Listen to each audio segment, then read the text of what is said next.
Hey, what's up, guys? Toogie here, back again with another episode of Rebuilding Hockeytown, episode 50.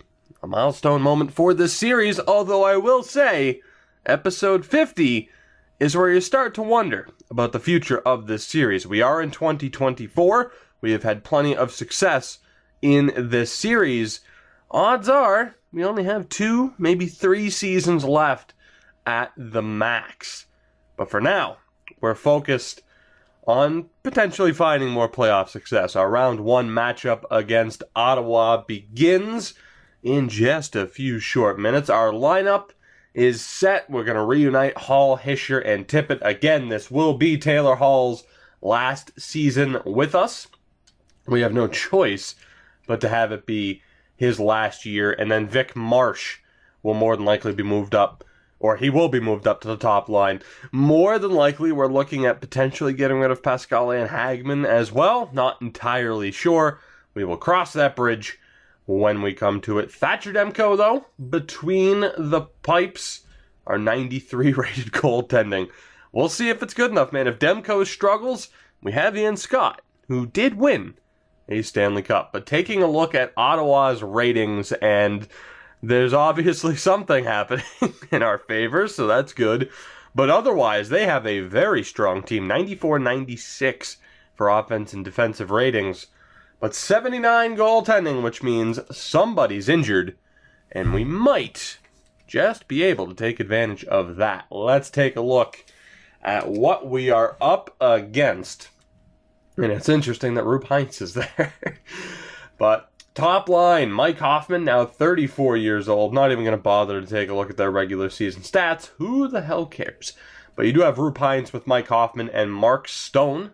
That is their top line at the moment. Second line, Gabriel Gagne with Victor Rask and Bobby Ryan, 37 years old. But he's still an 85. It's not too bad. We've seen other players, 35 years old down to like a 70 overall. So good on him to still be relevant. But he is listed as a depth forward, which really makes no sense. Ryan Zingle, apparently the D is silent, is with Logan Brown and Nick Bjugstad on the third line. The fourth line is Colin White with Colton Sissons and Shane Prince.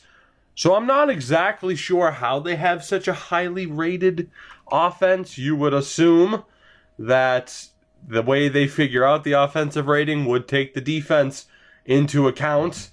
95 overall Erik Karlsson with 90 overall Thomas Chabot as the top pairing. That's going to be a problem to deal with.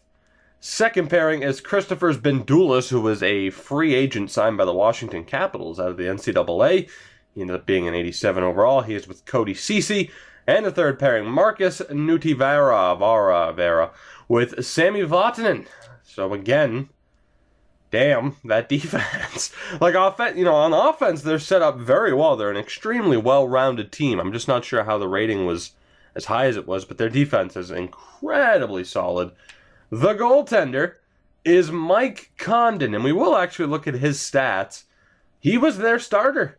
He played 69 games, nice, with a .914 save percentage. Cristiano Allison was the backup, a 76 overall. No injuries, so Mike Condon is their starter. Frederick Claesson, Dante Fabro, and Philip Chalapik have been or are the healthy scratches at the moment. So it's an interesting team we find ourselves going up against here. You would like to think, with them having Mike Condon in goal, that we'd be able to win this series. But anything can happen once you're in the postseason. It is game 1. It is on home ice. Let's do this. Let's get this series underway. First period is scoreless. I shot them 14-8, and that's irrelevant. Second period, and there we go. All right, not bad. Vic Marsh gets the opening goal. Mark Stone tied it, but then Taylor Hall gives us the lead. 2 goals, actually really all 3 of them, from pretty far outside. What are we dealing with? Human goalies in EASHL? What the hell is this? All these outside shots going in. And that sets up the third period. We have that 2-1 lead. Let's see if we can add to it. I have a feeling it's not going to be enough. I have faith in Thatcher Demko, but I'd like that insurance goal We're halfway through the third. Power play for Ottawa. That's killed off. 5 minutes to go. Will 2 goals be enough? Hopefully I didn't jinx it, and I didn't. Wow, the score holds. 27 saves on 28 shots for Thatcher Demko. And the Detroit Red Wings have themselves a lead in this series. 2-1 final. In Game 1, Demko was your first star. Condon was the second star. In fairness, he deserves that with 34 saves. Taylor Hall, though, with your game-winning goal, is the third star of the game. I mentioned numerous times there were certain free agent signings that really changed the outlook of this series. Early on, it was Darnell Nurse, because he really changed the look of our defense and eventually really made someone like Matt Spencer, who was a, featured piece of one of our first big trades of the series. He made him pretty irrelevant eventually, as did other players. But then it was the signing of Taylor Hall that really turned this from rebuilding Hockey Town to, Detroit's just back to winning titles or competing at the very least. There were certain moments in this series that really changed the course of how I expected things to go. And I can't say I'm totally against Taylor Hall. I can't say I'm totally against that signing, because that was ridiculous. And you guys know, and it's obvious why I haven't wanted or simply haven't traded him so far. Anyway, Grand Rapids qualified for the playoffs, but our focus is here. Game 2. Let's do this. First period. And that... it's not good, is it? Colin White and Mike Hoffman with 2 goals, and we are down at the end of the opening 20 minutes. All right, second period. Can we bounce back? No, not really. It's still a 2-goal deficit. Vic Marsh gets us on the board, but Colin White, with his second of the game, another outside shot. We're down 3-1 heading into the third period. A pretty disappointing performance so far for Demko. 14 saves on 17 shots at the end of 20.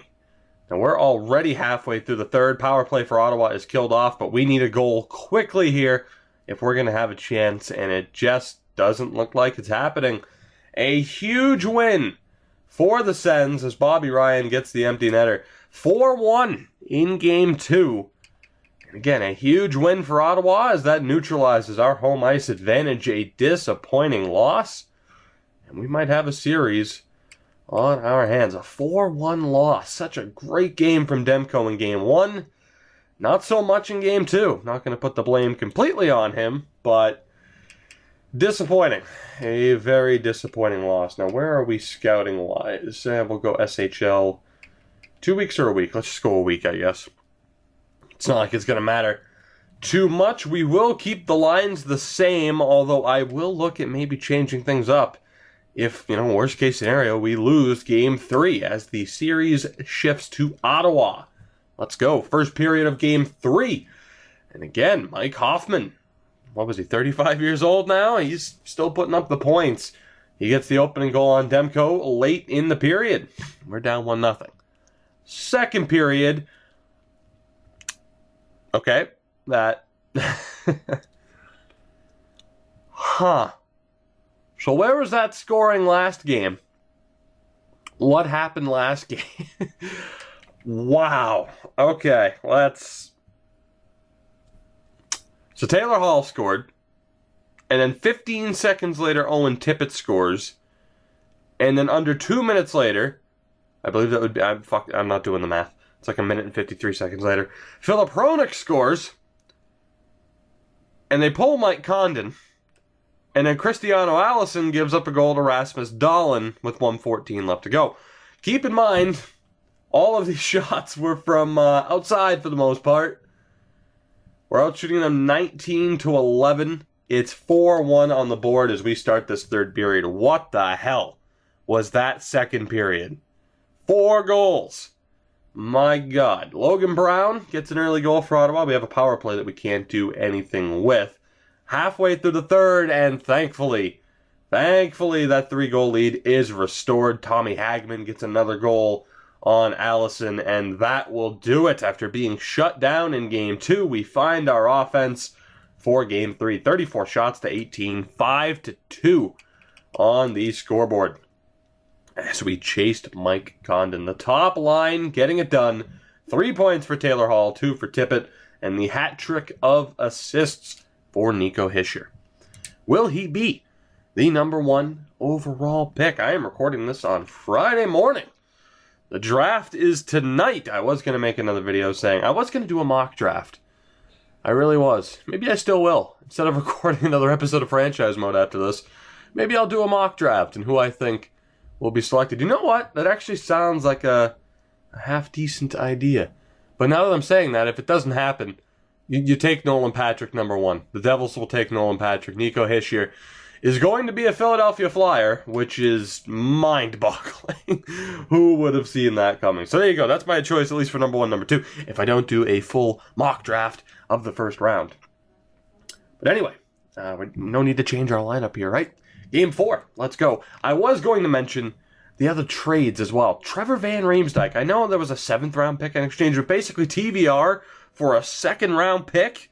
My God, I'm not going to question George McPhee. If that's what a 2nd round pick can, or if TVR can get you a 2nd round pick, you should be able to get at least a 3rd for someone like Alexei Yemelin.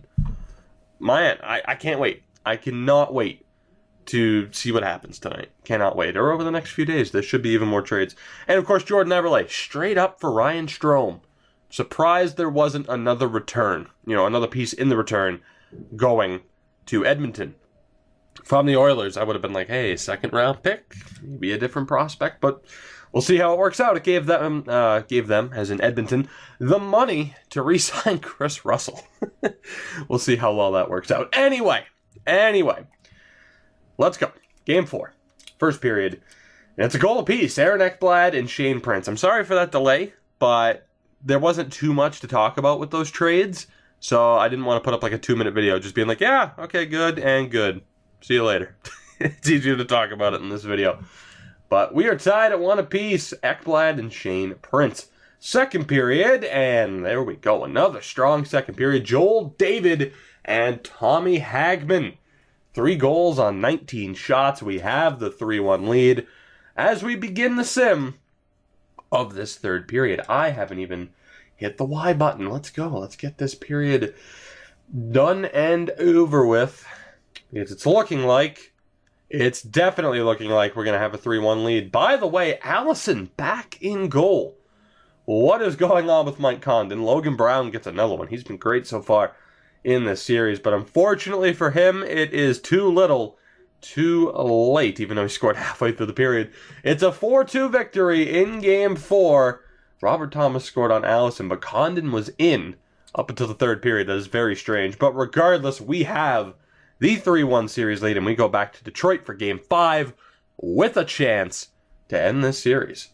We'll see if that happens. Aaron Ekblad, your first star of the game. Now, with Condon, I do want to check here. Of course, we don't know. Is he injured? What happened to Mike Condon? We will find out. There's always, that happens every once in a while. The goalie will just be pulled or he'll be injured for a game. There is no way to tell, at least for the moment, if he'll be back in. We will check their lineup, though.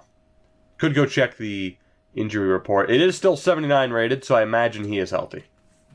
So we will face Mike Condon in Game 5, but unfortunately for Ottawa, and I've been wrong before with the 3-1 lead, this series is over. We are ending it right here, right now, Game 5, first period, and the opening goal for Rasmus Dahlin. All right, second period is scoreless, still very even in shots. Oh, man. A little bit sick today, by the way. Sorry. My voice might be off. I have no idea. Sounds like my voice would be off. But anyway, third period. Let's go. We are 20 minutes away from eliminating the Ottawa Senators and sealing our spot in the second round. And that goal from Vic Marsh is going to help out. Power play for the Sens is killed off. 6 minutes to go. Nico makes it 3. Say goodbye to Ottawa. The goaltending was the difference. They had a very solid team, but Mike Condon just could not deal with the offensive onslaught. In fairness, it was 29 shots to 28 in our favor. So rightfully so. Thatcher Demko, your first star of the game, a 28-save shutout. Dahlin with a goal. Marcel Desbiens with 2 assists. That rounds out the 3 stars of the game, and that does it for the first round. We are moving on, and we can now pay attention to Grand Rapids, who are playing the Chicago Wolves in round 1. They lost the first game 3-0, but bounced back with a 4-2 victory. As I was thinking that was going to be, the round is over, and I was going to say, oh, wow, the first round ended pretty quickly. That is not the case. Again, we have to deal with the scouting. We will get to Sim Game 3. Can we take the lead? Yes, we can. Bouncing back from a 3-0 shutout loss in Game 1 to outscoring them 8-2 over the next 2 games. Can we Sim Game 4? Yes, we can. Will the series end? Yes, it will. Hell of a job from Grand Rapids. Huge turnaround there, outscoring them 10-3 over a 3-game stretch. And now it's time to find out who we are going to play in round 2. Place your bets. Who's it going to be? I don't remember the options. You might. Who's going to be? 3, 2, 1. And it will be the Boston Bruins. I don't remember. I'm assuming they made it past Toronto to stay in the Atlantic bracket, but you never quite know. You can never quite know for sure. We will go take a look at the bracket, and indeed, they beat Toronto in 7 games. So every other series in the first round, at least on the Eastern side, went to 7 games. And 2 out of 4 on the Western Conference side went to Game 7. So we got a couple of days rest. We should be good to go, although that's not a factor. That'd be interesting if they had a fatigue system somewhat. Or a chemistry system again. That'd be pretty sweet. But I'm not going to get into that. We are moving on to round 2. We'll play the Bruins. The Islanders and Blue Jackets are in the other Eastern Conference series.